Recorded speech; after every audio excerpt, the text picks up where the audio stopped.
terme d'un scrutin sans véritable suspense, Théodore Dato a été élu président de l'Assemblée nationale avec 133 voix sur 147, soit plus de 90% des suffrages exprimés.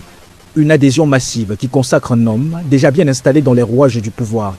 Âgé d'environ 65 ans, né le 5 juin 1960 à Konsamba et originaire de Bangou dans la région de l'Ouest Cameroun, Théodore Dato construit très tôt un ancrage local solide. Dès le début des années 1980, il se distingue dans la vie associative, en prenant notamment la tête de l'Union des élèves et étudiants de Bangou, avant de s'impliquer quelques années plus tard dans le développement local. Après un parcours académique orienté vers les sciences économiques et la gestion, il s'oriente vers le secteur privé à la fin des années 1980.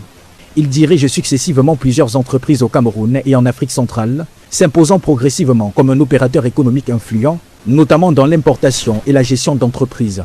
Ce n'est qu'au début des années 2000 qu'il fait véritablement son entrée sur la scène politique, d'abord comme député suppléant, avant de franchir un cap décisif au milieu des années 2000 en devenant député titulaire et responsable local du RDPC dans les Hauts-Plateaux. Au fil des années, il consolide sa position au sein du parti au pouvoir, jusqu'à intégrer le comité central au début des années 2010. Dans la foulée, il accède à la vice-présidence de l'Assemblée nationale, un poste stratégique qu'il occupera pendant plus d'une décennie, affinant sa maîtrise des procédures parlementaires et des équilibres internes. En 2017, il est chargé de superviser la construction du nouveau siège de l'Assemblée nationale. Homme de réseau, plus technicien qu'écrivain, Théodore Dato s'impose ainsi progressivement comme une pièce maîtresse du dispositif parlementaire dans l'ombre de son prédécesseur. Son élection à la tête de l'institution marque donc moins une rupture qu'une continuité maîtrisée, mais elle intervient aussi dans un contexte particulier.